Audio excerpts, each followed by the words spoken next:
68 teams, one mission to cut down the nets on Monday night, April 3rd, at University of Phoenix Stadium in Glendale, Arizona. Welcome to March Madness. Hello, friends, and welcome to the 6th annual Strictly Sports Selection Sunday Special. I am Anthony Florio, aka the Greg Gumbel of this panel here. Delighted to have you with us. Honest to goodness, I got to be honest. This is one of my favorite broadcasts of the entire year. This is a show I look forward to each and every year, and especially to have these guys with me. Good old MF Michael Fletcher and Michael Bullock. I mean, makes it even more special because this is the time of the year where we get excited about a lot of things. We got this coming up. We're on the road to WrestleMania, and let's let the mayhem begin. These next 3 weeks, man, oh boy, we're going to have a lot of fun. And I'm hoping that we can have some more Shakespearean drama like we've already had in the world of sports this year. But the College Football Playoff National Championship, the Super Bowl, now March Madness. I can't believe it. It's already here. Seems like just yesterday we were doing this. So what's our objective here tonight? Very simple. We're going to go down each region. We're going to look at each matchup. We'll tell you who we think will come out of each matchup. And we'll also do we'll also give you our picks for the Final Four. And in the main event, who we ultimately think will cut down the nets on Monday night, April 3rd, at the University of Phoenix Stadium in Glendale, Arizona. A hotbed for Shakespearean drama. Let's just say that right now. So without any further ado, fellas, let's get into it. And we are going to start with the East region. The number one overall seed in the NCAA tournament in 2017, your reigning, defending, undisputed national champion Villanova Wildcats. Jay Wright and company winning the Big East tournament for the second time in 3 years. They knocked off Creighton to do that on Saturday night in Madison Square Garden. They're your number one overall seed, looking to become the first team to win back-to-back national championships since the Florida Gators 10 years ago in 2006 and 2007. They're going to play the number 16 seed, and it's going to be the winner of a play-in game between Mount St. Mary's and New Orleans. And by the way, these games that I'm about to announce are going to be in Buffalo, New York on Thursday and Saturday. So Villanova against either Mount St. Mary's or New Orleans. The number 8 seed in the East, the Wisconsin Badgers. They came up just short in the Big Ten tournament. They lost the championship game this afternoon to Michigan. We'll get to Michigan in a little bit. They're going to meet the number 9 seed, the Virginia Tech Hokies out of the ACC. And we're going to move on now. These next set of games will be played in Orlando, Florida. The Amway Center, the new arena, as I like to call it, also on Thursday and Saturday. The number 5 seed, another ACC team, the Virginia Cavaliers, led by their head coach, Tony Bennett. They're going to be scoring off against the number 12 seed, UNC Wilmington. UNC Wilmington will face Virginia. The number 4 seed, the Florida Gators out of the SEC. Their head coach, Mike White, was named the SEC Coach of the Year. And they're going to be squaring off against the number 13 seed, East Tennessee State. East Tennessee State goes up against Florida. Next set of games will be played in Tulsa, Oklahoma on Friday and Sunday. The number 6 seed, the SMU Mustangs, the winners of the American Athletic Conference Tournament, one of the hottest teams in college basketball right now. And they're going to be squaring off against the winner of our second play-in game, a battle for the 11th seed between your Providence College Friars and the USC Trojans, a rematch of last year's epic first-round game. Michael Fletcher, you should know all about that, MF, as you got to experience that one firsthand. You called that game and added another chapter to your Screaming Michael Fletcher legacy. Number 3 seed in the East, the Baylor Bears out of the Big 12. And they're going to be squaring off against the number 14 seed, New Mexico State. New Mexico State will go up against Baylor. Final round of games we played in Greenville, South Carolina on Friday and Sunday. The number 7 seed in the East, the South Carolina Gamecocks out of the SEC. And they're going to be squaring off against the number 10 seed, Golden Eagles of Marquette out of the Big East. What a game that's going to be. The number 2 seed in the East region, the Duke Blue Devils. The Duke Blue Devils, Coach K, Mike Krzyzewski. It's been an up and down year for the Dukies. I mean, I know they had a lot of drama with Grayson Allen. Very questionable tactics on that young man. Very controversial. One of the most polarizing figures in college hoops today. Made history when they won this ACC tournament. The first team in ACC tournament history to win 4 games in 4 days, including their most hated rival, North Carolina, in the semifinals on Friday night. And then last night, what a game in Brooklyn, knocking off Notre Dame to win the ACC tournament. Say what you want about the Dukies, but I gained a lot of respect for them and Coach K. I mean, to win 4 games in 4 days, that's not an easy task. And especially after all the stuff they've been through this year, they damn sure deserve it, whether you like them or not. And they're going to be going up against the number 15 seed, Troy. So there's your East bracket. So looking at it right here and now, I have my bracket manager bracket up, and I'm going to fill you in on who I like in all these matchups right here and now. Nova against Mount St. Mary's or New Orleans. It doesn't matter. It's going to be Nova. Let's not kid ourselves. Wisconsin against Virginia Tech. The 8-9s are always tough, but not in this case. I like Wisconsin here. I mean, especially after that great showing they had in the Big Ten tournament, even though they lost to Michigan in the championship game today. Virginia against UNC Wilmington. There is a chance for a 12-5 upset. I'll tell you right now, I do have a 12-5 upset. I do have at least one 12-5 upset. Listen to that key word, at least one 12-5 upset. Do I think we're going to get one here? Very possible. I'm not sure, but I'm going to take a chance here. I like Wilmington. I mean, I'm not really feeling Virginia this time around. I know Tony Bennett's done a great job with these guys over the last few years, but I got this feeling about Wilmington. They gave Duke a big scare last year, and I think they have what it takes to pull off an upset.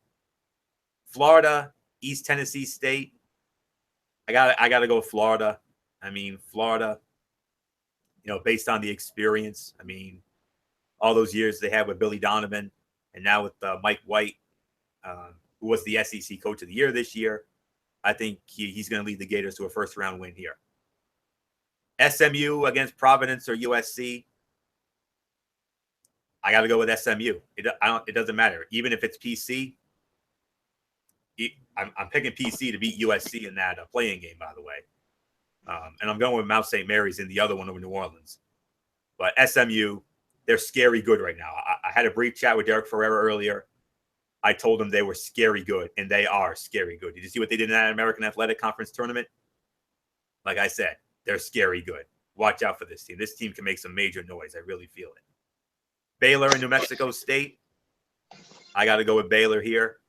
I mean, Baylor's had a great year, including at one point earlier in the season, they were ranked number 1 in the polls at some point during the season. So it's been a magical year for Baylor basketball, no doubt about it. South Carolina against Marquette. Tough game here. I like the body of work of both teams, but I'm going to take a chance and go with South Carolina here. I mean, I think South Carolina's, this may be the best South Carolina basketball team I've ever seen, and I definitely like their chances here. And then Duke against Troy. Yeah, no doubt about it. It's the Dukies. I mean, let's be realistic. I mean, the Dukies are on a major tear right now, and especially after what they just did in that ACC tournament, 4 games in 4 days, including your most hated rival. I mean, what else is there to say? So we're just gonna go through the first round matchups. for the moment, and then we'll take it piece by piece.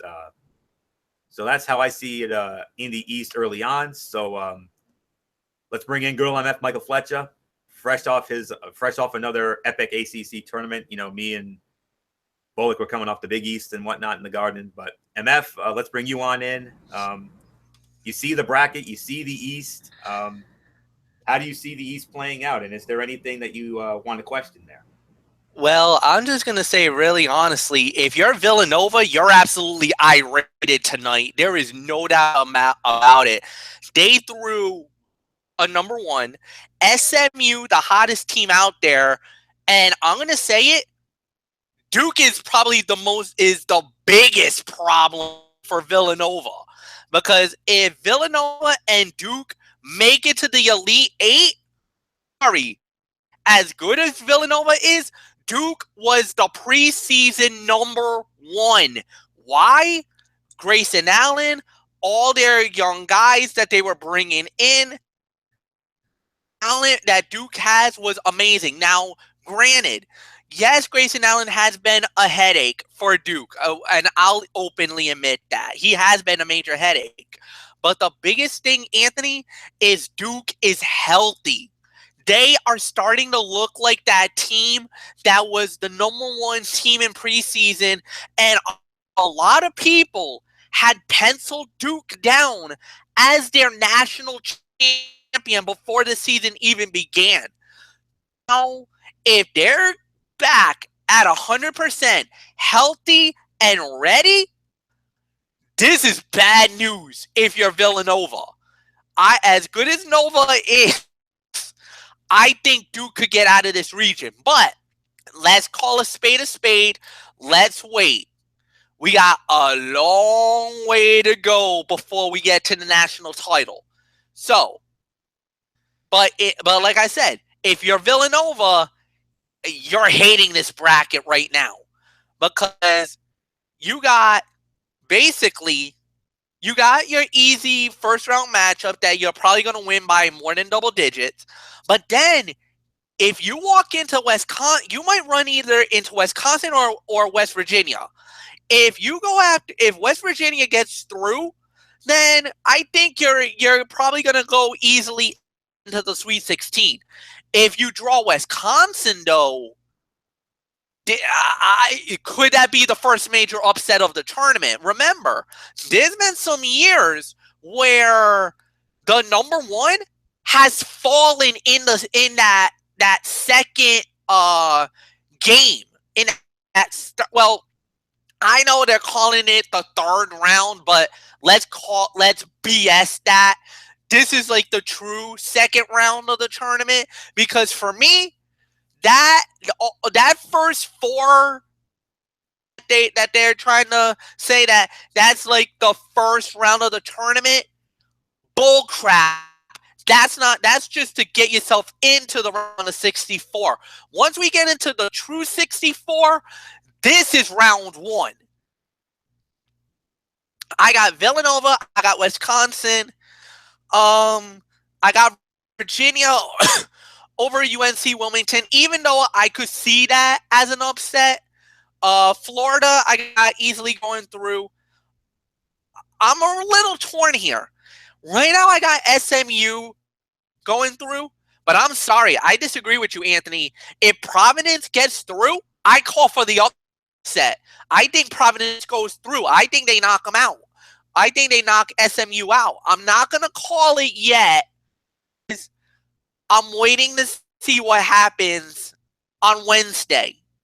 If Providence gets by USC, then I'm going to call for the Providence upset on Friday. However, if USC goes through, then I'm going to go with SMU to go through to the next round. And then I got Baylor. They should win. South Carolina and Marquette. I'm calling for Marquette to win. Now, don't get me wrong. South Carolina has been a really good team this season. And, I mean, the body of work would say, you go with South Carolina. 22-10, 12-6. when you're when you are Marquette that score about 83 points per game, when you got Howard that's scoring almost 13 points per game. Biggest problem is, can you stop Thorwell, who's scoring 21 points per game?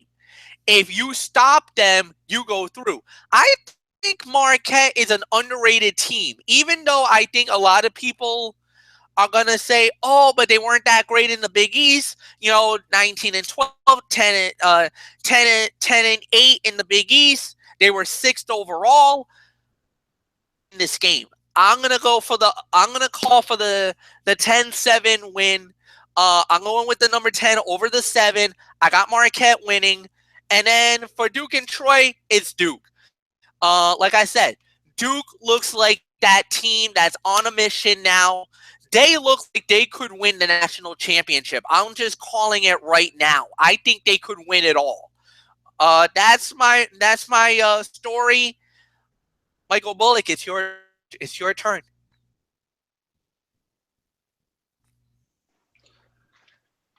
Yeah, I mean, I totally agree with the. I mean, looking at the East, I mean Villanova. I mean, what can you say? I mean, they're probably crying foul at with what they have, and I mean, Duke is like you said. I mean, they're starting to get healthy right now, and that's a team. If you're Villanova, you wouldn't want to face if they get to the Elite Eight. So yeah, that's something to definitely keep an eye on throughout this tournament, especially on the East side. As far as other matchups, I'm calling for the upset with UNC Wilmington over Virginia. I mean, Virginia's good, but I mean, I like what I saw from UNC Wilmington in their conference tournament. So and I'm sorry. I mean, as much as I like Providence, I mean, if they do win, I'm gonna have to go with SMU because right now SMU's looking really good going into this tournament. I mean, would I like to see Providence pull off the upset? Absolutely. Yeah. So we'll just have to wait, especially when Providence. I mean, first Providence has to get through USC to if they want to have a date with SMU and Wisconsin and Virginia Tech. I mean, I got Wisconsin moving on. You know what? I'm actually going to go for another upset here.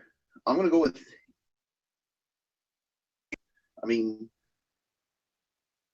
there's something I like about East Tennessee State. I mean, I got nothing against Florida, but I mean that's just how I feel about it. And I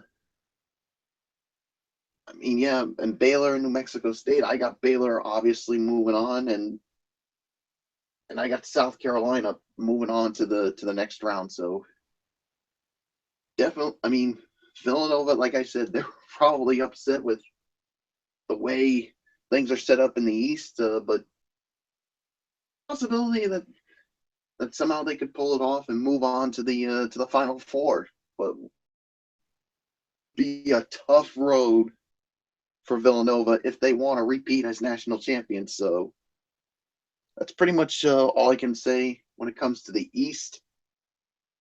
Florio, next region. The next region we're going to get into is the Midwest region. Number 1 seed in the Midwest, the Kansas Jayhawks. Rock Chalk Jayhawk, Bill Self and company, back in the tournament again. They're 13th number 1 seed in school history, even though they had an early exit out of the Big 12 tournament, getting surprised by TCU of all teams the other day. But nonetheless, the body work was still good enough. They are your number 1 seed in the Midwest. And they are going to meet the winner of the play-in game between North Carolina Central and UCD. That's what the matchup is here. North Carolina. It's Oh, okay, I got it. It's North Carolina Central squaring off against UC Davis. That's a first 4 game in Dayton, Ohio, and that game will go down on Wednesday night at 6:40 on True TV in Dayton, Ohio. And the winner of that game will play Kansas. These games, by the way, in Tulsa, Oklahoma. Listen to this 8-9 matchup, guys. Out of the 8-9 matchups this year, this is far and away the most intriguing 8-9 matchup that we're going to have this year. And it's definitely going to be, I consider it, one of the great 8-9 matchups of all time. So intriguing. Listen to this. Number 8 seed, Miami Hurricanes, the U, led by their head coach, Jim Larrañaga, who, as you all know, took George Mason to the Final Four in 2006. They're going to be squaring off against the number 9 seed, Michigan State Spartans, Tom Izzo, 20th straight NCAA tournament appearance, and up and down year for Michigan State, but nonetheless, Michigan State, enough on the body of work they're in. The U and Michigan State, what an 8-9 game that's going to be. And the winner very likely to go up against Kansas. That's in Tulsa, Oklahoma. Those games will go down on Friday and Sunday. Next set of games will take place on Thursday and Saturday in Milwaukee, Wisconsin, the BMO Harris Bradley Center, where we just had Fastlane last week. The number 5 seed in the Midwest, the Iowa State Cyclones, the winners of the Big 12 tournament. They've won that thing 3 out of the last 4 years, if you can believe that. And they're going to be going up against the number 12 seed, Nevada Wolfpack, the champions of the Mountain West Conference tournament. The number 4 seed in the Midwest, the Purdue Boilermakers, regular season Big Ten champions, upset in the quarterfinals of the Big Ten tournament. They lost to Michigan on Friday. And they're going to be going up against another red-hot team right now, the number 13 seed Vermont Catamounts out of the America East, their first NCAA tournament appearance since 2012. They won the America East Conference tournament by defeating Albany in the final on Saturday. And those games will be in Milwaukee. Next set of games will go down on Friday and Sunday at the beautiful new Golden One Center in Sacramento, California. The number 6 seed, Creighton Blue Jays out of the Big East, led by their head coach, Greg McDermott. They came up just short in the Big East Tournament Championship. They made it to the finals of the Big East Tournament, but they got steamrolled by Villanova. And how about this intriguing matchup? They're going to be squaring off against the number 11 seed, Rhode Island, University of Rhode Island, URI Rams, the winners of the Atlantic 10 tournament. First time they've done that since 1999 when some local kid named Lamar Odom was playing for them. Heard he was pretty good. Their head coach, Dan Hurley, leading URI to an A10 tournament championship this afternoon when they knocked off VCU in Pittsburgh. Very big deal there. Congrats to URI. They're going to be going up against Creighton in Sacramento on Friday. The number 3 seed in the Midwest, the Oregon Ducks, led by their head coach, Dana Altman. They were defeated in the Pac-12 championship game on Saturday night, losing to Arizona at the T-Mobile Arena in Las Vegas. They're going to be squaring off against the number 14 seed, Gales of Iona. They won their conference tournament. I believe it's the MAAC. I'm not sure, but they won their conference tournament. Oregon against Iona in Sacramento.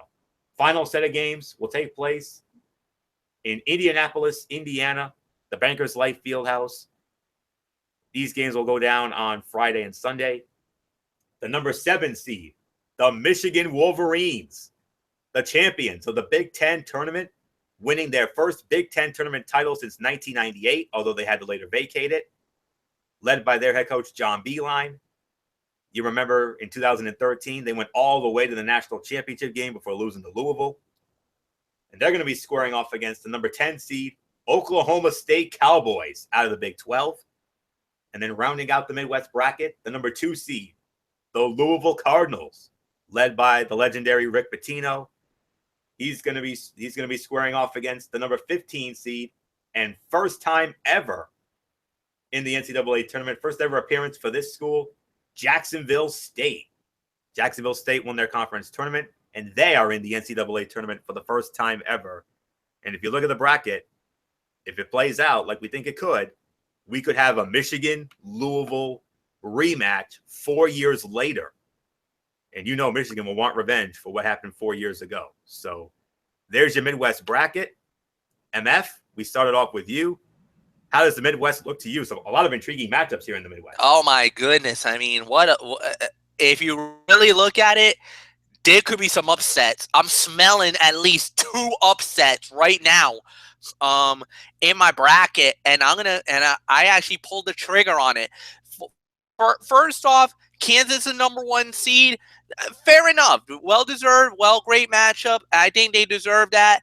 Whoever the play-in winner is, doesn't really matter. Kansas will go through. The 8-9, though, oh my goodness, man. That's going to be racking my brain for the next couple of days. Right now, I got, because of we're doing this tonight, I penciled in Miami to knock off Michigan State. However, that definitely leading into whenever the game goes down. So right now, that's not official. Won't be official tonight, but just for the mere fact that we're doing this show tonight, I got Miami going through. And Nevada, I'm calling it 12-5 upset. Nevada goes through. That's my prediction. You know, Anthony, you were saying that there was a couple of 12-5 upsets coming up. There are a few 12-5 upsets on my side as well. This is one of them. I think Nevada is red hot. They're absolutely been, if you look at their body of work all season long, 28-6, 14-4 in the MWC conference. I mean, this was an unbelievable run for them. They were definitely deserving of making it. I think the thing is, they're better defensively than Iowa State. They score about the same amount of points. Defensively, they're just better. But I know their strength of schedule was not great because Iowa was in the Big 12, so of course that's gonna hinge a lot. But if you look at it, Marshall, he's been unbelievable. He scores almost 20 points per game. Drew gets about 5 assists, and then you got Colleen with 9 assists. Honest to goodness, all season long in the Mountain West, they've been unbelievable. Took them to places that they've never been before. Last year's team won the college basketball invitational. Now they're in the big dance with such a balanced lineup.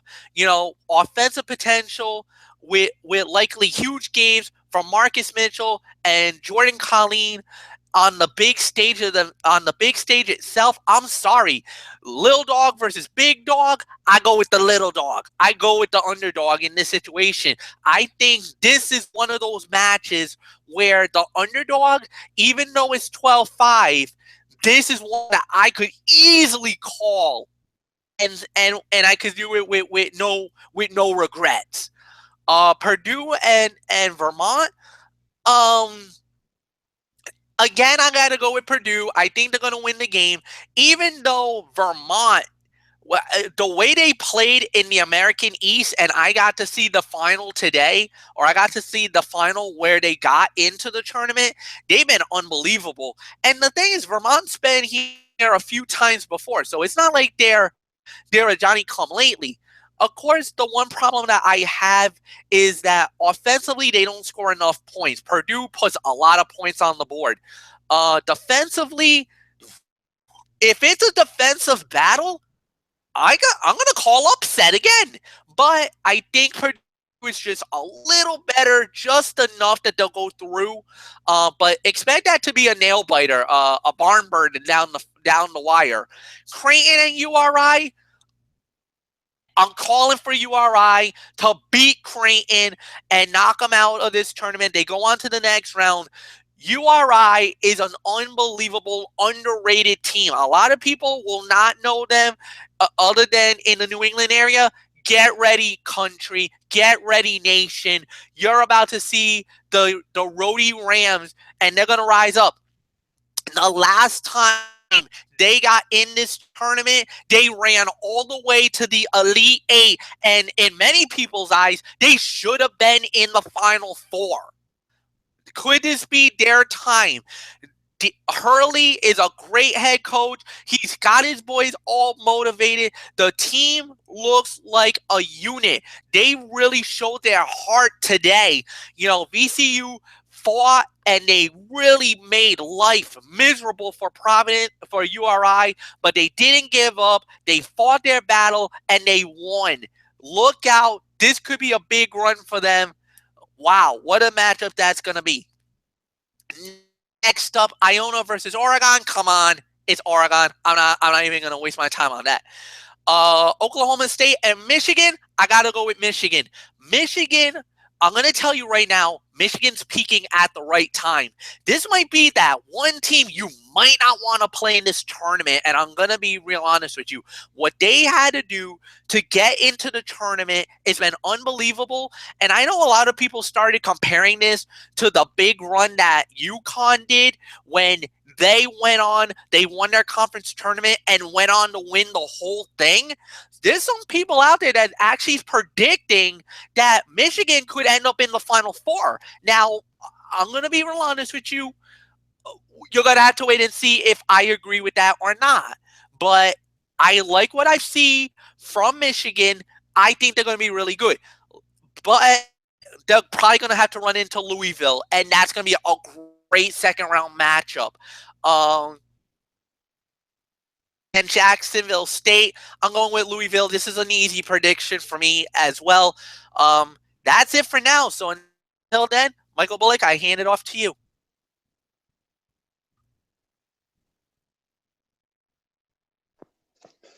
Yeah, looking at this this region. I mean, yeah, Kansas. Obviously, they're gonna have no problems with their first matchup, and yeah, looking at this, I agree. I mean, there could be a whole lot of upsets in the making here. Yeah, like I said, Kansas is gonna have no problem. The intriguing one I'm interested to see is Miami and Michigan State, because, well, Michigan State, I mean, it's been an up and down year for them, but let's not forget they have a pretty good coach in Tom Izzo, so who knows, they could pull off the upset, but in the end, I gotta go with Miami. I mean, I just haven't seen really much from Michigan State to be convinced.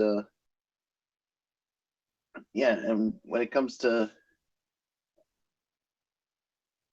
Iowa State and Nevada, this is where my first upset's going to be. I'm going to go with Nevada to upset Iowa State and move on. I mean, Nevada, I mean, is looking really good here, and when it comes to Vermont and Purdue, this is where my other upset's going to come. I have to agree with Fletch. Vermont's going to pull off the upset. I mean, they're looking really good, especially with the way they did today in the American Athletic Championship game, and you certainly want to be peaking at the right time. Vermont's certainly doing that. Creighton and URI, I agree with Fletch. I'm going with the upset with URI because, I mean, they looked so good today in that Atlantic 10 championship win over VCU. I mean, they were knocking down their three-pointers, getting some big stops at the end, and Dan Hurley is a real good coach, and I think he's going to continue to lead the way and get them on to the next round. So Oregon and Iona. Yeah, I think Oregon's going to have no problem with Iona.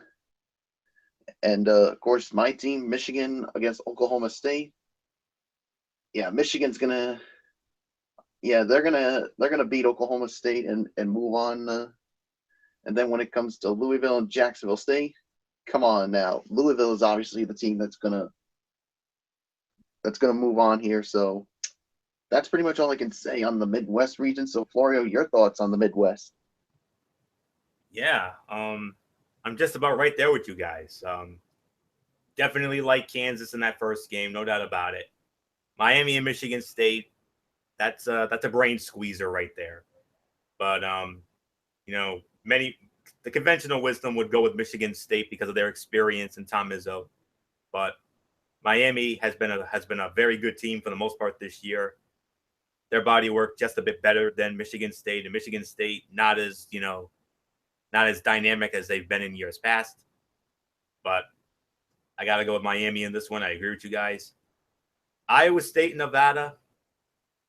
I know there's I know this should be a 12-5 upset, but I'm actually going with the chalk here. I'm actually going to go with Iowa State here because of what I saw out of them in that Big 12 tournament. I mean, I honestly did not have them winning that Big 12 tournament. I had Kansas winning it, but they took full advantage of Kansas being gone. Kansas was beat and it had an early exit, losing to TCU of all teams, like I said. So, and Iowa State, 3 out of the last 4 Big 12 tournament championships. I would not be surprised if Nevada won. Certainly not, considering what they did in the Mountain West. But I don't know. I just got this feeling about Iowa State. I honestly thought we were going to have a disagreement about Purdue and Vermont, but I'm so glad to hear you guys actually agree with me. I've got Vermont pulling this upset too. They went 16-0 in their conference, guys. They went undefeated. And I think they're the hottest team in college basketball right now. They've won like 21 straight games, I think, going into this thing. And I think SMU is right there with about 17 or 18 or something like that. So, and after what I saw out of Vermont in that America East championship game on Saturday on their home court, yeah, and the Catamounts, they know what it's like to pull off a major upset in the tournament. Look what they did in 2005. They beat Syracuse, for goodness sakes. Jimmy Boeheim and company. They beat them at the Worcester Central. So if they can do it then, they can certainly do it now. I got Vermont winning that game as well. Creighton against URI. The Big East marking me is tempted to go with Creighton, honestly, considering that they went to the championship game in that tournament, only to lose to Nova. I mean, they beat PC and had an exciting win over Butler with some Shakespearean drama the other night. But URI, we all remember what URI did back in 1998 when they had that magical run in the NCAA tournament in 1998, almost going to the Final Four. To be realistic, they should have gone to the Final Four. They choked that game away against Stanford in that regional final in St. Louis. But nonetheless, this URI team, I think, has the potential to do what that 98 team did. That's how good this team is right now. So, Lil Rhodey will move on over Creighton. Oregon against Iona. You got to go with Oregon. Oregon's been too good all year long. Even though they lost their star player, Chris Boucher, for the rest of the season. Chris Boucher suffering a devastating injury during the Pac-12 semifinal on Friday night. He's done for the rest of this for the tournament. So that's a big loss for Oregon, but Oregon should be fine against Iona, no problem. Michigan against Oklahoma State. I like Michigan as well. Michigan winning the Big Ten tournament. And just like Duke in the ACC, they also won 4 games in 4 days, including knocking off the regular season champion Purdue. And then they beat Minnesota. And then they also beat Wisconsin. And then they beat Wisconsin, another proven tournament team, a team that just 2 years ago went to the championship game only to lose to Fletcher's Dukies. So there you go on that. And Louisville against Jacksonville State. It's Louisville. Come on. So that sets up a Michigan-Louisville 2013 national championship rematch 4 years in the making. Really looking forward to seeing how that one goes down because that championship game was a very exciting game 4 years ago. And now we move on to the South region. And by the way, Villanova is the number one, is the overall number one. Kansas is the number 2 overall. So we're going by the order of overall seedings here. Number 1 seed in the South and the number 3 overall seed in the tournament. How about this? The North Carolina Tar Heels are the number 1 seed in this South region, even though they did not win the ACC tournament, although they did lose to Duke in that semifinal game on Friday night. They still won the ACC regular season championship, so I guess the committee took that into hand. So North Carolina, number 1 seed in the South. They're going to be squaring off against the number 16 seed, Texas Southern. Texas Southern is your number 16. By the way, these games, this first set of games, we played in Greenville, South Carolina. So MF, I think I know which city you're eyeing, no doubt about it, because Carolina and Duke are going to be in the same building, although not against each other. And these games will be played on Friday and Sunday, by the way. So North Carolina versus Texas Southern is the 116. The number 8 seed in the South, Woo Pig Suey. State of Sorrel, that one was for you, my darling. Your Arkansas Razorbacks. 40 minutes of hell, baby. I know he's not coaching them anymore, but the number 8 seed, the Arkansas Razorbacks, back in the NCAA tournament. And how about this intriguing 8-9 matchup? They're going to be scoring off against the number 9 seed, Pirates of Seton Hall, out of the Big East. You remember they won the Big East tournament last year? They were beaten by Villanova. Nova got their revenge on them in the semifinals of the Big East tournament on Friday night in the Garden. So Arkansas, Seton Hall, what a game that's going to be. The number 5 seed in the South. But first of all, these games will be played in Milwaukee, Wisconsin on Thursday and Saturday. Number 5 seed in the South, the Minnesota Golden Gophers out of the Big Ten. They're going to be squaring off against the Cinderella darlings of last year's tournament, Middle Tennessee State. You remember what these guys did? They only beat Michigan State last year, 15-2. No doubt about it. Far and away the biggest upset of last year's tournament. Middle Tennessee State looking to make another magical run. They won the Conference USA tournament. They're going to be squaring off against Minnesota. I smell another 12-5 upset possibly. Number 4 seed in the South, the Butler Bulldogs out of the Big East. And they're going to be squaring off against the number 13 seed, Winthrop Eagles, the winners of the Big South tournament. By the way, Butler also beaten in the Big East semifinals. I believe they were beaten by Creighton. So, I beg your pardon. They lost in the quarterfinals of the Big East tournament. That was on Thursday. They lost to Xavier. So, but Butler and Winthrop should be an interesting matchup in the South. Next set of games will be coming to you from the beautiful new Golden One Center in Sacramento, California. Games we played on Friday and Sunday. Number 6 seed, the Cincinnati Bearcats out of the American Athletic Conference. They were beaten in the American Athletic Conference Tournament Championship today. They lost to SMU. They had no chance in that one. But Cincinnati back in the tournament. And they're going to be meeting the winner of another first 4 matchup. And how about this intriguing first 4 matchup? You thought PC and USC was intriguing. How about the winner of Kansas State out of the Big 12 and Wake Forest out of the ACC? So either Kansas State or Wake Forest will go up against Cincinnati. The number 3 seed in the South, the UCLA Bruins. They were beaten in the Pac-12 tournament semifinals by Arizona. And they're going to be squaring off against the number 14 seed, Kent State, alma mater of one WWE superstar, Dolph Ziggler, who made a lot of history as part of their wrestling team. Final round of games we played at the Bankers Life Fieldhouse in Indianapolis, Indiana on Friday and Sunday. The number 7 seed in the South, the Dayton Flyers out of the Atlantic 10. They won the Atlantic 10 regular season championship, but they were beaten in the, I believe it was in the quarterfinals of the A10 tournament. They were upset by Davidson, and that paved the way for URI to win the A10. They're going to be, and how about this intriguing 7-10 matchup? They're going to be squaring up against the number 10 seed, Wichita State Shockers. Yes, sir. You all remember Wichita State. You remember a few years ago, they were actually a number 1 seed. But this time around, they're the number 10. They won the Missouri Valley Conference tournament yet again. Dayton against Wichita State. What a game that's going to be. Rounding out the South in Indianapolis, the number 2 seed, the Kentucky Wildcats out of the SEC, led by their head coach, John Calipari. They won the SEC tournament championship this afternoon, defeating State of Sorrells Arkansas Razorbacks. Kentucky, yet another SEC title for them. And they're going to be squaring off against number 15 seed Northern Kentucky, also making their first ever appearance in the NCAA tournament by virtue of their winning their conference tournament. So just like Jacksonville State, they're going to be making their first ever appearance in the NCAA tournament. So that's the story in the South. Michael Bullock, front and center. What do you think about the South? Anything stand out to you here? Yeah, when it comes to, of course, Kansas, no surprise with them being a number 1 seed, and we're in the South, Bullock.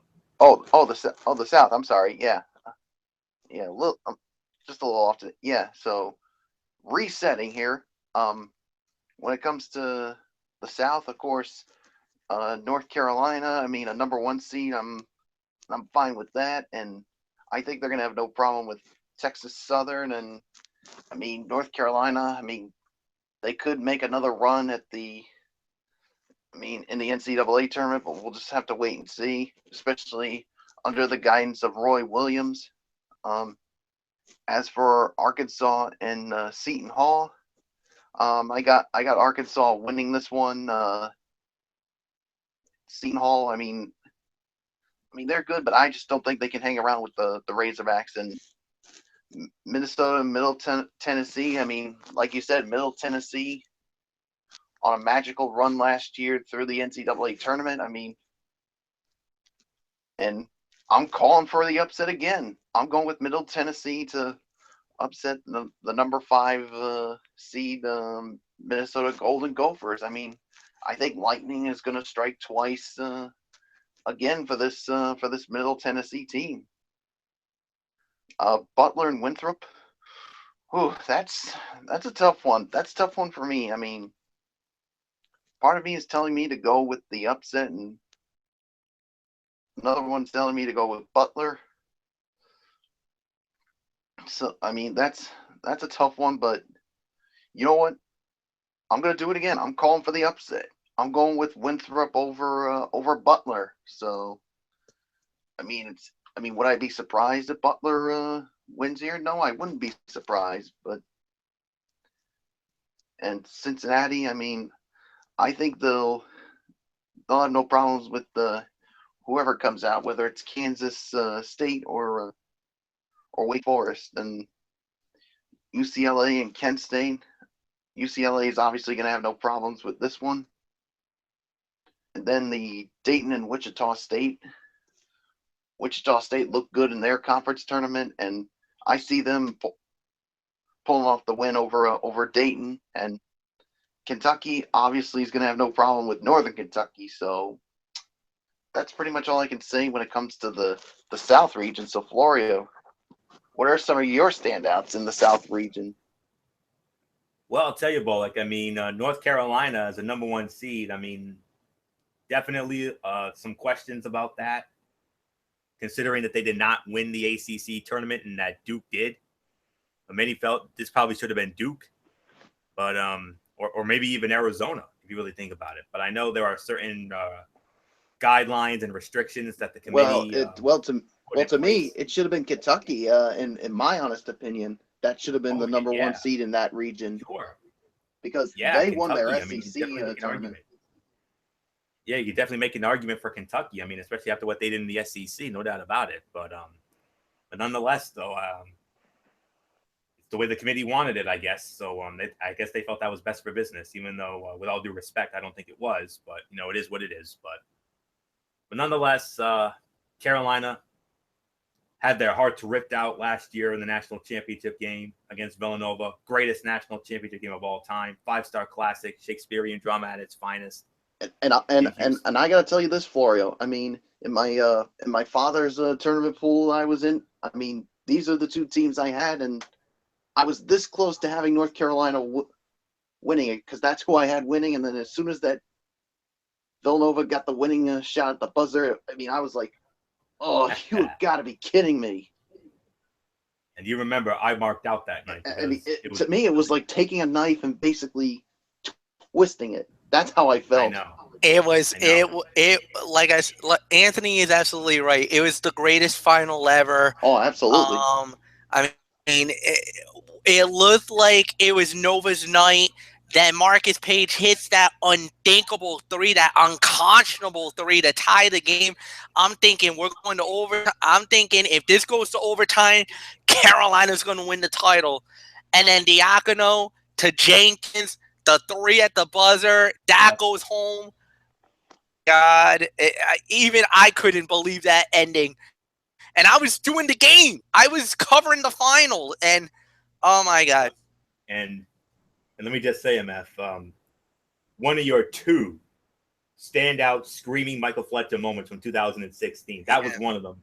The other, of course, being the Cubs when they not only won the pennant but also won the World Series. But story for another day. But let's get into this now. Let's get into my thoughts on this before we give it off to MF. Of course, Carolina's going to win. Texas Southern, no.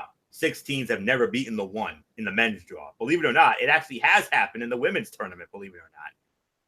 1998, I believe it was Harvard over Stanford in 98. But the only time that's ever happened in the men's or women's draw. I don't know if we'll ever see it. I highly doubt we'll ever see it happen on the men's side. If it ever happens on the men's side, may God have mercy on our souls if that happens. 8-9. If that ever happens, I just may never be part of an NCAA tournament pool again. Well, I wouldn't go that far, Bullet, but it would be something. 8-9 matchup, Arkansas against Seton Hall. I love the Big East, but you got to go with Arkansas here. I mean, Arkansas's had a great year, and I know Sorrell, she was rooting her boys on this afternoon. I saw she was posting on her Twitter how, but unfortunately, it didn't go her way. But, but hey, at least you made the tournament, darling. So we're rooting for you. So I like Arkansas over Seton Hall there. Minnesota against Middle Tennessee. This is another 12-5 for me. No doubt about it. I like Middle Tennessee State, especially after what they did last year against Michigan State. The upset of last year's tournament, the 15 knocking off the 2. Busting a lot of brackets. Let's not kid ourselves. But, it is what it is. But it's Middle Tennessee State who wins this time. Very tough call here with the 4-13 with Butler and Winthrop. This is definitely another brain squeezer here. I mean, Butler, another great year in the Big East, but this Winthrop team, I mean, there's just something about Winthrop right now that's really clicking for me. And Butler losing in the quarterfinals of the Big East tournament, losing to Xavier back on Thursday night. And Winthrop, I believe they won their conference tournament. I believe it was in the Big South. I believe they won that. So I think Bullock convinced me. So I'm going to take a chance here, and I'm going to go with Winthrop to pull the upset here. So a rare 12-13 matchup. It's not often I go with these things, but I'm definitely feeling it here. Cincinnati against either Kansas State or Wake Forest. When it comes to the playing game, I like Kansas State in that one. But as far as this matchup with Cincinnati goes, it doesn't matter who comes out of it, even if it is Wake. I got to go with Cincinnati. I mean, Cincinnati, they had a great year. They came up just short in the American Athletic Conference tournament final, losing to SMU. They ran into a buzzsaw. But I definitely like that Cincy team, no doubt. UCLA against Kent State. Sorry, Dolph Ziggler. I got to go against your alma mater here. You got to go with UCLA. UCLA, fantastic year. Losing in the semifinals of the Pac-12 tournament, losing that to, I believe it was Arizona on Friday night at the T-Mobile Arena in Las Vegas. Dayton against Wichita State. Bullock, I agree with you again. I like Wichita State to beat Dayton. Dayton, of course, yes, they won the Atlantic 10 regular season, but in the tournament, they lose. They had an early exit, just like Kansas did in their tournament, losing to TCU. Dayton losing to Davidson, alma mater of one Stephen Curry. But you got to go with the Shockers of Wichita State. Greg Marshall and his crew. Got to go with them. And Kentucky and Northern Kentucky. Northern Kentucky, congratulations. First ever appearance in the NCAA tournament. Praise God. I'm happy for you. But come on. You're taking on one of the most iconic programs in college basketball history. A program that's on Michael Fletcher's Mount Rushmore, if you will. The Kentucky Wildcats. So Kentucky, no trouble over Northern Kentucky. So that's my story in the South for now. So with that being said, MF, round out the South for us, if you would. All right. And the way I go, and this is the bracket that I had in mind, North Carolina, easy winner. I'm going to go with Arkansas as well.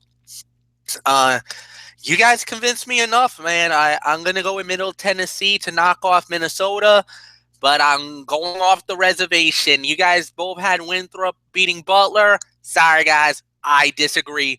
I think Butler's just a more superior team, the more driven team. Plus, on top of that, the NCAA experience now. They're no longer the little dog in the yard. They've become quite a ferocious team. Remember, they almost knocked off Duke in the national championship game. If it wasn't for the Gordon Hayward shot at the buzzer, that if it just got a couple of inches to the left, he would have actually knocked it home, and we would be talking about Butler and their remarkable run to the national championship crown. So no, I disagree with you guys.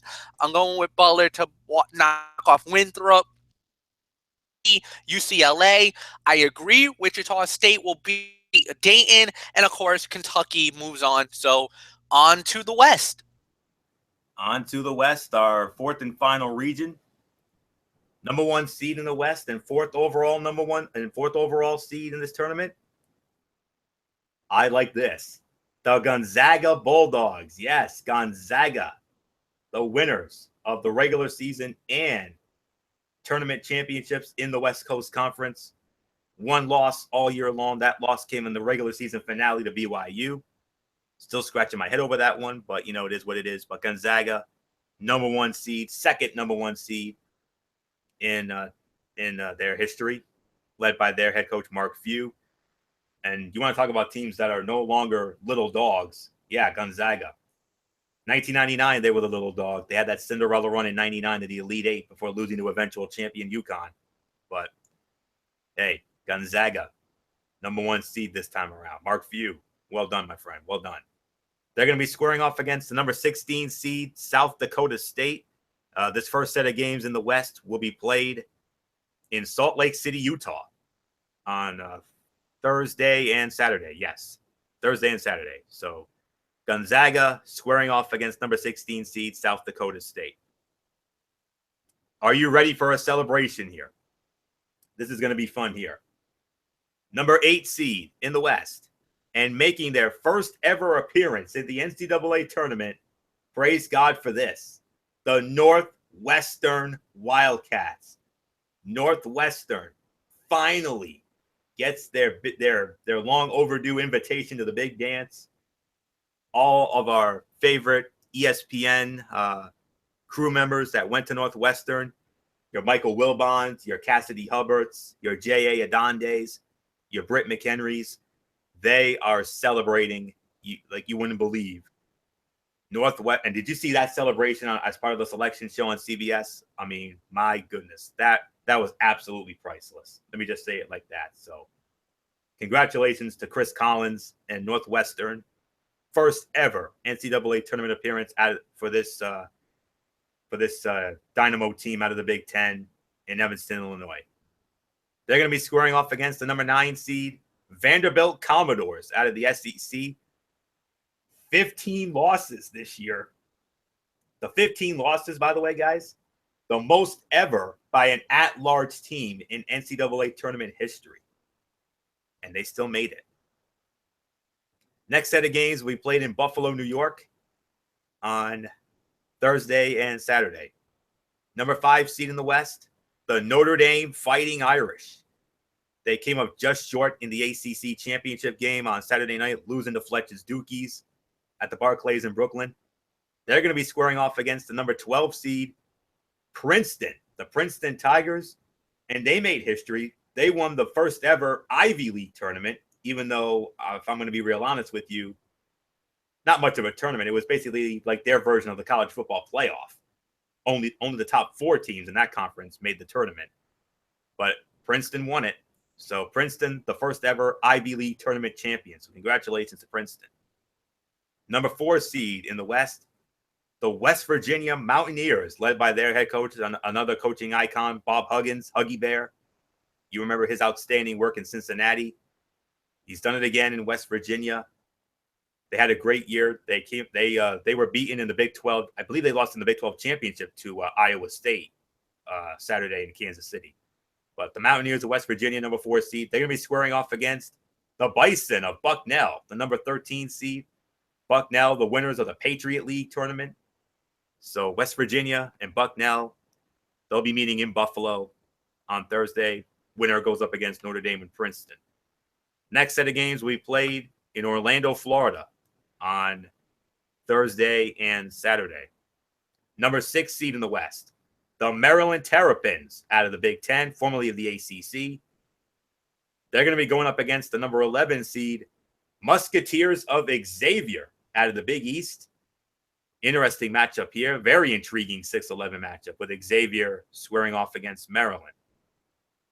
The number 3 seed in the West, the Florida State Seminoles out of the ACC, led by their head coach, Leonard Hamilton. And they're going to be scoring off against another tournament darling. Here's the tournament darling from, I believe, 2015, Florida Gulf Coast, the number 14 seed. You remember they were a 15 a couple years ago. They knocked off the number 2 seed, Georgetown. They had a Cinderella run. I'm just saying. And the final set of games will be played in Salt Lake City, Utah on Thursday and Saturday. Number 7 seed in the West, St. Mary's out of the West Coast Conference. And they're going to be squaring off against the number 10 seed, VCU, Virginia Commonwealth. The Rams out of the Atlantic 10.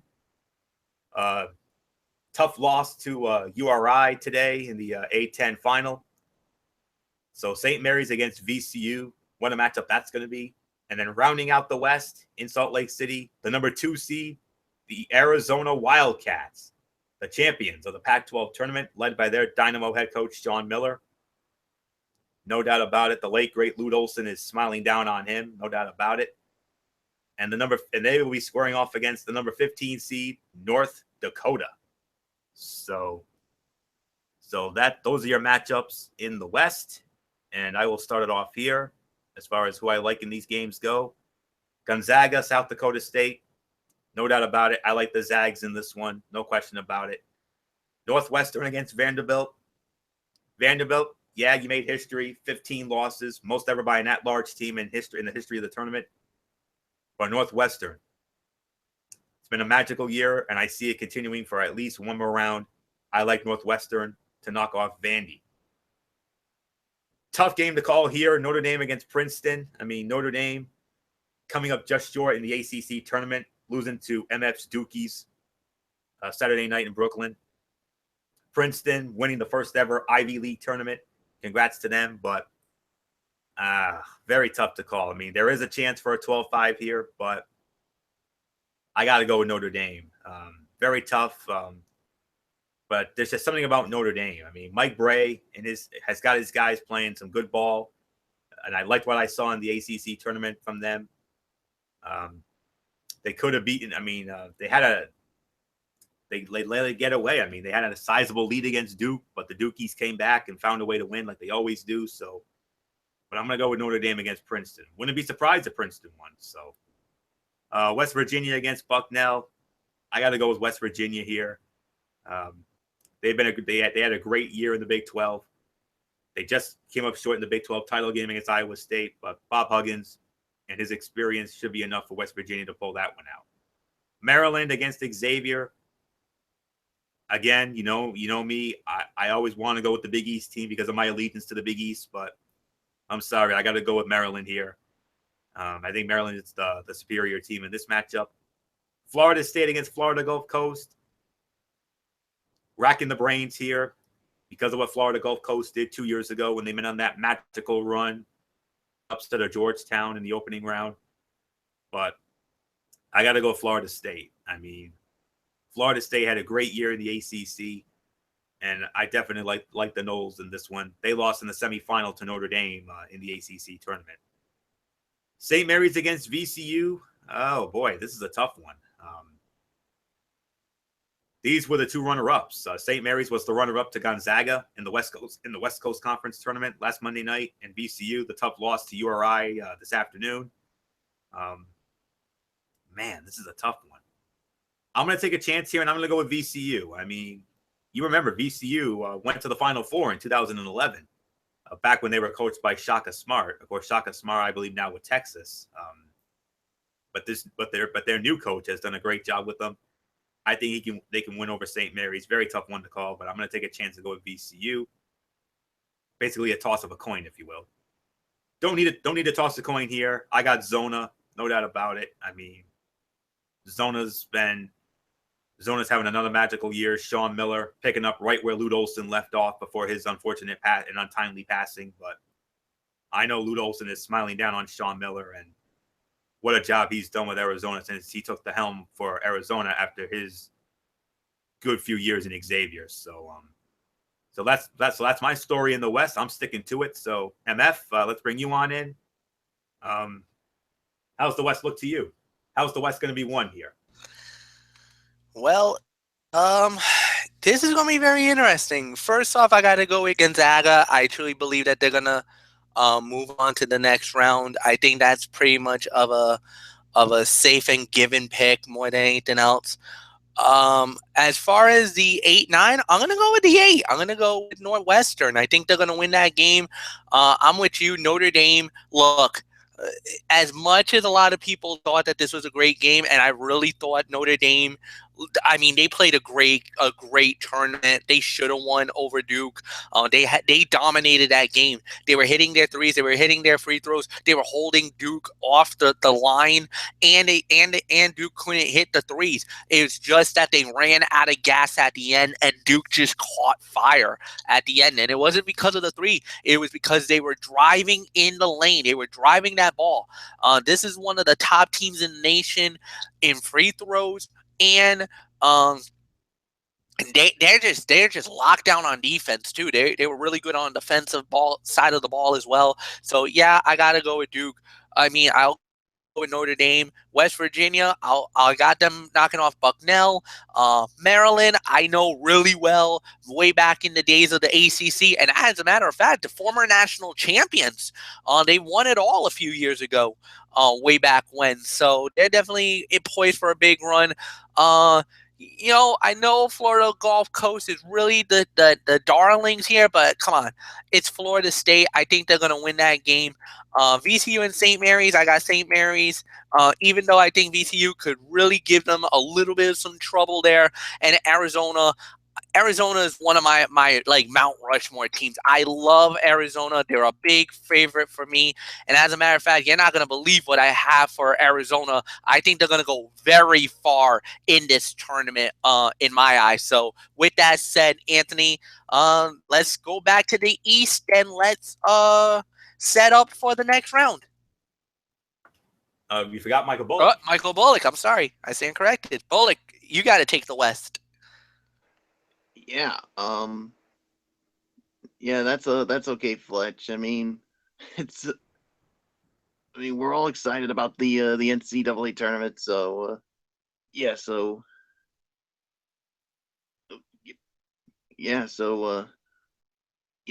basically I got Gonzaga basically coming out of the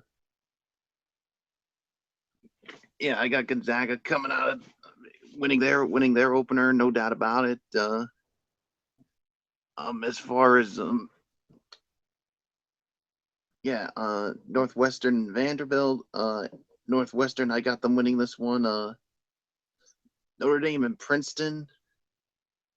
Yeah, I got Notre Dame winning this one as well, and West Virginia and Bucknell. West Virginia, I think, is going to win this one, and Maryland and Xavier. Yeah, Maryland will have no problem with this one. Florida State and Florida Gulf Coast. I got the Seminoles winning and moving on, and excuse me. I got St. Mary's beating VCU, and then Arizona will definitely have no problems with their game. So there's pretty much nothing more to say. So Florio, let's just move on. I'm very curious, guys. How do you guys want to do this this next installment here?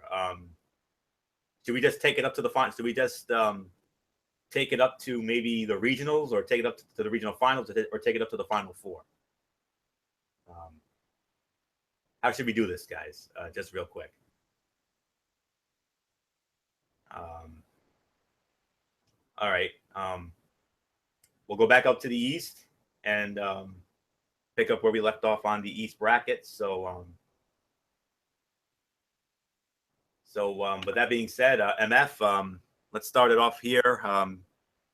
You're next on the rotation here. I'm very curious. Do you should we just break it down one region at a time, or should we just go balls to the wall here? What do you guys think?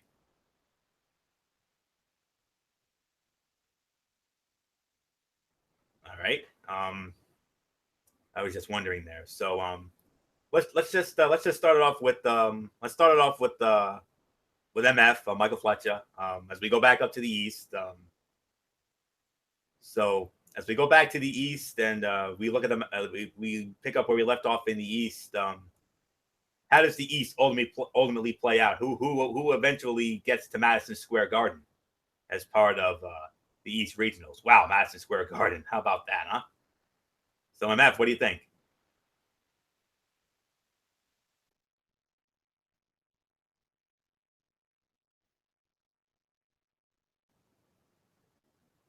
Okay. I don't know where he went off to. I'm back. Okay, there we go. All right. Now I'm very curious, MF. How should we do these next installments? Should we just go? Just go region by region until the regional final, or should we go balls to the wall? What do you think? I say let's cover region by region. All right. Once we hit the final four, then we decide. Then we should go one region at a time until we got our final four pick. All right. So we'll start it off with you in the East. Okay. Pick it up where we left off.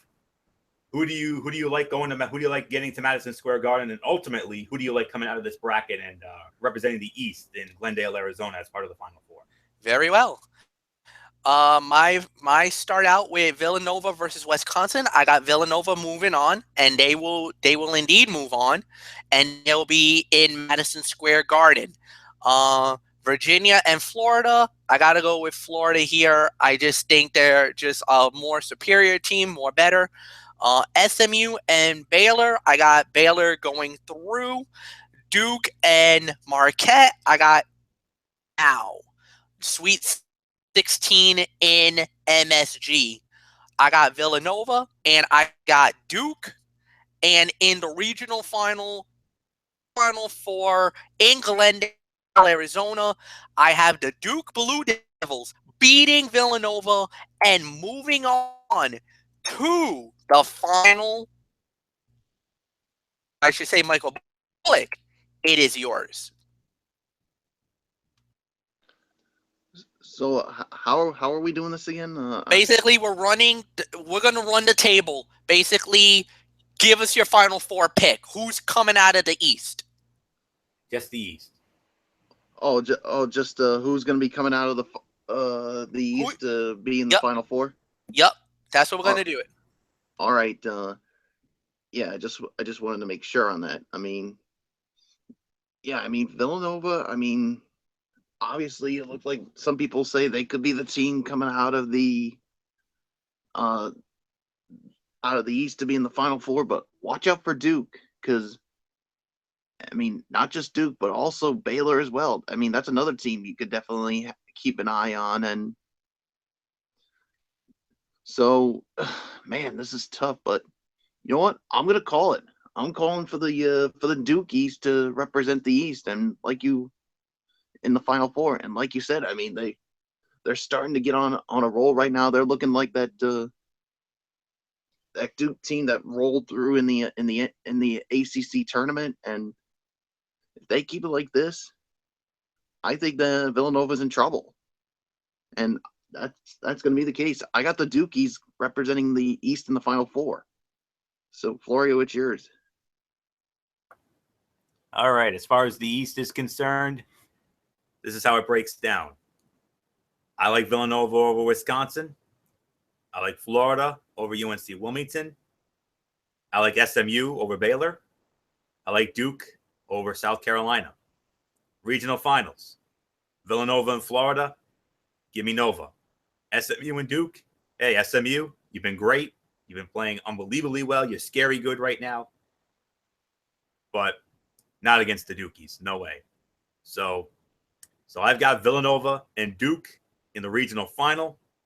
And of course, MF's going to go with his Dukies because let's face it, he's a Duke mark. So that was no big surprise for MF. Bullock going with them too. No big surprise on that. I mean, especially after what Duke did in the ACC tournament. I get that. Like I said, I gained a lot of respect for Duke. I mean, to win 4 games in 4 days is not easy, especially in that conference. The conference that garnered the most bids in this year's tournament. The ACC had the most bids of any conference in this year's tournament. 9 teams out of that conference made it. And I know that brings a smile to MF's face, especially after how the ACC dominated in last year's bracket. No doubt about it. But not this time. I'm sorry, guys. My Big East bias has to come into play here. I got to go with Villanova. I like Villanova to go to the Final Four. I mean, there's just something about this team. This team is just too damn good right now. Josh Hart had an unbelievable Big East tournament MVP. And this team is on a mission right now. And there's just something about Nova right now that's really sitting well with me. I would not be surprised if Duke won, of course. Not at all. But I'm just feeling Nova right now. I'm really feeling Nova. I know you're probably calling Big East biased. Yeah, you can call it Big East bias, whatever, but I just think Nova is the best team in that bracket. So give me Nova in the Final Four. So now we're going to go to the Midwest bracket. Michael Bullock, let's start it off with you. Who do you like coming out of the Midwest and going to the Midwest Regionals at the Sprint Center in Kansas City? All right. Well, as far as who I think is who's gonna be in the regionals in Kansas City, I'm obviously gonna go with the Kansas Jayhawks, and I mean, I just like what I've seen from them, and I think they're gonna roll through into the Midwest Regional Final. And who I think is going to join them, man, I mean, I'm going back and forth with either Louisville or Oregon, and I'm actually going to go with Oregon to be the other team because I like what I've seen from Oregon this year, and setting up a real good matchup with Kansas and Oregon, and after what I've seen from Oregon this year, I'm gonna say it. I'm going with the Oregon Ducks to win the region and represent that region in the Final Four. I mean, they looked really good in the Pac-12 tournament, and I think they could definitely give this Kansas Jayhawks team a lot of fits. And yeah, so put me. I mean, would I be surprised if Kansas moves on and to the Final Four? Absolutely. But I mean, I wouldn't be surprised. I mean, no, I wouldn't be surprised. But give me Oregon to be the team that represents the Midwest region in the Final Four. So, Florio, it's yours. Very bold pick there, Bullock. I'll give you that. So, hey, you need to have bold predictions. Yeah, we know a lot about bold predictions, don't we, big boy? All right. Let's see what we got there. Kansas against the U. Got to go with Kansas in that one. Iowa State against Vermont. I got to go with Vermont. I think Vermont has what it takes to get to the Sweet 16. I really do. And we've seen these Cinderella stories. I think Vermont has what it takes, especially since they are the hottest team coming in, having won 21 in a row, including running the table in their conference. Never easy to do. URI against Oregon. I'm gonna do some wild and wacky things with my bracket this year. Things I've never done before. Sometimes you gotta go wild and wacky and go balls to the wall if you want a chance at winning. I know Oregon had a great year and a fantastic year, but I think that Boucher injury is gonna be the downfall here. I'm going with URI to pull off the upset here. Like I said, I think this team has what it takes to do what the 98 team did. I really do. Michigan against Louisville. That's a tough game. Michigan, especially after what they did in the Big Ten, they've got revenge on their minds against Louisville. But I can't go against Rick Pitino and company. I got to go with Louisville on that one. And then Kansas and Vermont. Vermont, it's been great, but Rock Talk Jayhawk in that one, I'm sorry to say. Kansas moves forward. URI against Louisville. As much as I love URI and I love this team, I think they have what it takes to do what the 98 team did. I can't go against Rick Pitino. So Kansas against Louisville. I got to go Rock Chalk Jayhawk here. I think Kansas wins the Midwest. I know they stumbled against TCU in the Big 12 tournament, but with the experience of Bill Self and everything else, I have to go with Kansas here. So Rock Chalk Jayhawk, Kansas wins the Midwest. MF, who do you like in the Midwest? Do you agree with me? Do you agree with Bullock, or do you have somebody else altogether? I got somebody else altogether. But before we get there, here's my thing. I got Kansas moving on over Miami. I got Vermont over Nevada. Anthony, you compelled me. I'm going to go with URI over Oregon. I disagree you on this. I actually have Michigan knocking out Louisville. I do believe they do get their revenge. Kansas knocks off Vermont in the Sweet 16. I do agree. Michigan knocks off Rhode Island at that point. This is where I stray away. I actually got Michigan winning over Kansas. I got the Michigan Wolverines going to the Final Four. And the reason why is I think Michigan is poised to pull a UConn.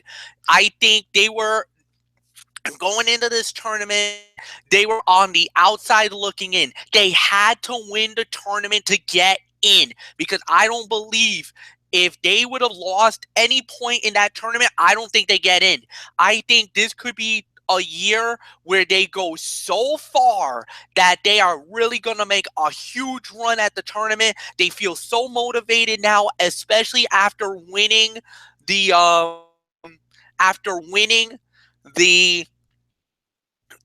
Big Ten tournament. I got Michigan going all the way to the Final Four. Anthony, it is yours. Wow. No, I think some of the experts have even gone on the record about Michigan. So only time will tell. So, all right, now we move on to the South bracket, and I'll start this one off. North Carolina against Arkansas. I like North Carolina in that one. Middle Tennessee State against Winthrop. Got to go Middle Tennessee State on that one. Cincinnati, UCLA. I love both teams. Their bodies of work were great, but I gotta go with UCLA by a smidge. Wichita State against Kentucky. I believe it was Kentucky that knocked out Wichita State when they were the number 1 seed a few years ago. History and lightning will strike twice. I got Kentucky winning that matchup. North Carolina against Middle Tennessee State. I'm sorry, Middle Tennessee. This is where the road ends. Got to go with Carolina. UCLA against Kentucky. A lot of history with these two. The two winningest schools in the history of the NCAA tournament. I believe UCLA with 11 national titles. Kentucky with, I believe, 7 or 8. I got to go with Kentucky. I think Kentucky's the better team in that matchup. So that sets up North Carolina against Kentucky.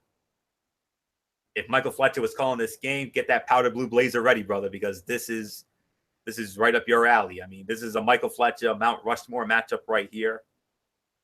very tough to call. But, so tough. But I'm going to take the chance. I got to go with Carolina. I mean, Carolina, they're on a mission. They want to get back to the national championship game. I think they'll edge out Kentucky. Again, that I think will be a 5-star classic, chock full of Shakespearean drama. And I'm going with the North Carolina Tar Heels to come out of the FedEx Forum in Memphis, Tennessee in the South region. So with that being said, MF, who do you like going to Memphis in the FedEx Forum, and who ultimately comes out of Memphis in the FedEx Forum in the South? Do you agree with me, or do you have somebody else altogether? All right. First off, North Carolina goes to the Sweet 16. They'll face off against Butler. UCLA will go to the Sweet 16. They will play Kentucky. I got North Carolina and UCLA in the Final 8, and in a stunning upset. I know this is going to shock a lot of people, especially my ACC brother and my ACC family. I actually got UCLA going to the Final 4. I think, there's something about this team I really like, and I know they got knocked out in the semifinals of the Pac-12, and that was a stunning upset. A lot of people didn't think that was going to happen, but there's something about UCLA. I like this team. Lorenzo Ball he's a stud of a player, and I think he's going to be the number 1 overall pick. This might be his moment to shine. I know that the family was just recently on one of those E30s on E60 featurettes for ESPN. I am buying into UCLA. I've seen them playing during the regular season. I saw them during the tournament. I love what I see from this team. North Carolina goes. I've seen some weaknesses. I think UCLA is good enough that they could exploit those weaknesses. I am going with UCLA to go to the Final 4 in Glendale. Michael Bullock, it's yours.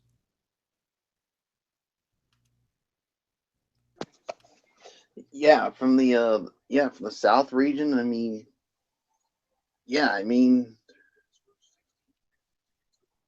I have North Carolina. Well, basically, I think they're going to advance to the South Regional final. I mean, I don't see any of these other. I think Middle Tennessee's run's going to come to an end. I mean, yeah. So North Carolina, I got them in there, and as far as who else will be in there, I mean, yeah, I got UCLA moving on. I got Kentucky moving on, and UCLA. I think is going to pull off the. It's going to pull off the upset here with the, and I agree. I'm buying into UCLA as well, especially with that Lorenzo Ball. I mean, he's a damn good player, and who knows, maybe he could be in the running for most outstanding player of the tournament, depending on how far UCLA goes, especially if they actually do get to the national title game. But we'll wait and see. So, yeah, I'm buying into them as well. I got UCLA in there as well, and yes, I got them going to the Final 4 as well. I'm buying into them as well. So, Florio, it is yours. Yes, indeed. And now we go to our final bracket, the West bracket. And we started off with MF, Michael Fletcher. The regionals will be at the SAP Center in San Jose, California, the home of the San Jose Sharks of the NHL. So, MF, who's coming out of the Shark Tank in the West as the West Regional champ? All right. First off, I got to say, I had was when I started it off, I had Gonzaga going to the Sweet 16. I got Notre Dame going to the Sweet 16. I got Florida State, and I got Arizona. the first stunner of the tournament. Gonzaga loses to Notre Dame. I got Notre Dame going to the Elite Eight. They will face off with Arizona in the Final Eight. And when it's all said and done, the Arizona Wildcats goes to the Final Four. So my Final Four is Duke coming out of the East, Arizona coming out of the West. I got Michigan coming out of the Midwest, and UCLA coming out of the South. Michael Bullock, it's yours.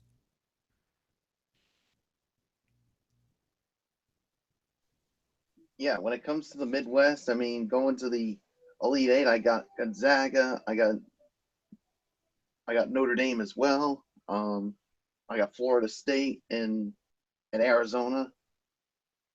I'm sorry, Fletch. I gotta go with Gonzaga moving on to the Elite Eight. I mean, yeah. I mean, Notre Dame. I like what I see from them, but to me, I think Gonzaga's just too good. I mean, I think they'll move on to the Elite Eight, and I also got Arizona moving on to the Elite Eight, and in the end, I got Gonzaga going to the Final Four. So my Final Four teams are going to be Duke, Gonzaga. Excuse me. I got Oregon, and I also have excuse me. I got UCLA. So nothing else to say. Florio, it's yours. Yeah. I like Gonzaga over Northwestern as well. I like Notre Dame over West Virginia, Florida State over Maryland, and Arizona over VCU. I agree. Who do I agree with as far as Gonzaga and Notre Dame goes? I got to go with Bullock on this one. I got Gonzaga over Notre Dame, and I have Arizona over Florida State, which leaves Gonzaga and Arizona. Who do I agree with here? You know I love Cinderella stories. I mean, I fell in love with Gonzaga in 1999 when they made that magical run in the tournament to the Elite Eight when they just came up short against UConn, who eventually went on to win the whole thing. I really want to go with them here. I really, really do. But there's just something about Arizona right now. I think Arizona is a smidgen better than Gonzaga. And as much as I want to see Gonzaga get their one shining moment, and I really want to see that happen for them, especially after what they've been through in the last 18 years, I got to go with Zona here. I'm sorry. So my Final Four, Villanova, Arizona, Kansas, and North Carolina. That's my Final Four. That's what I'm going with. So now, this is it now. Here we go, boys. We go to the Final Four and the national championship. University of Phoenix Stadium, the weekend of April 1st and the 3rd. Michael Bullock, we started off with you. Who's cutting down the nets on Monday night, April the 3rd, the night after WrestleMania 33? All right. As far as who I got playing in the national championship game, I got the Duke Blue Devils playing in and beating Gonzaga. And then as far as the other, I got UCLA moving on to the national championship game. And when it's all said and done, I have got the UCLA Bruins winning the national championship, and the most outstanding player of the tournament is going to be Lorenzo Ball. So the UCLA Bruins will be cutting down those nets on April 3rd. Florio, it is yours. And if they do, it will be the 12th national championship in school history and the first since Jimmy Herrick took them to the title in 1995 when they knocked off then defending champion Arkansas in the Kingdom. So we'll see what happens. Will it be the Dirty Dozen for UCLA? We'll see. Only time will tell. All right. Villanova against Arizona. I love Zona, but Zona's run ends here. I got Nova in the championship game. Kansas against North Carolina. Never easy, but I tell you what, a couple months ago in the college football playoff, we got a rematch of the previous year's championship game, and it was a championship game for the ages. I'm calling for the rematch again. I got Carolina beating Kansas. I've got Villanova and North Carolina for the national championship one more time.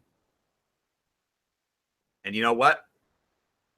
I'm sorry, MF, but history is going to repeat itself. Lightning's going to strike twice. I have the Villanova Wildcats repeating and successfully defending their national championship. And my most outstanding player, Josh Hart. Jay Wright and company will be, they cut down the nets last year in Houston. They're going to be cutting down the nets again in Glendale, Arizona.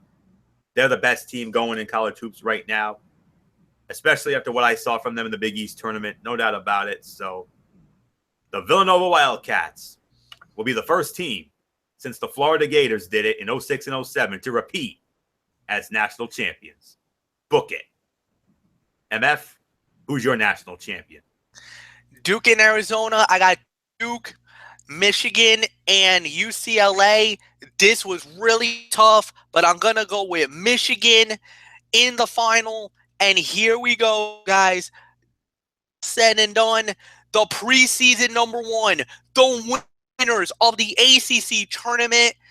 I think, and I know this is going to sound like a homer pick, but I think it's Duke's time. I think Duke has the team to go all the way. I'm picking the Duke Blue Devils to win the national championship, cut down the nets, and it's going to be the one for the thumb for Coach Mike Krzyzewski. I think he's going to get his 5th national championship. So, Anthony, let's take it on home. With all due respect, MF. That'd be the 6th. Yes, that's right. His 6th national championship. So it'd be one. So he'll have one. He'll basically pull the Chicago Bulls. They've won 6 NBA titles, 6 national championships. Can't go wrong with that. 1991, 1992, 2001, 2010, 2015, and MF's calling for the Dukies to win their 2nd title in 3 years and their 6th overall.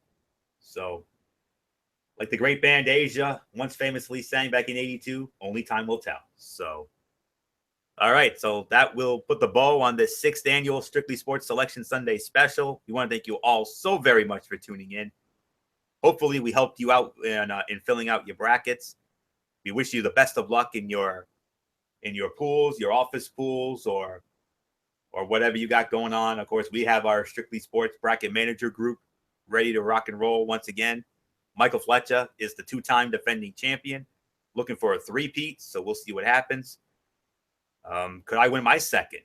Could Derek win his 2nd? Or could we have a first-time winner in either Matt Ward, Jimmy Alden, or maybe even Michael Bullock? We'll have to wait and find out. So yeah, that's it for this. Future content, of course, tomorrow night we will have Ridiculously Raw.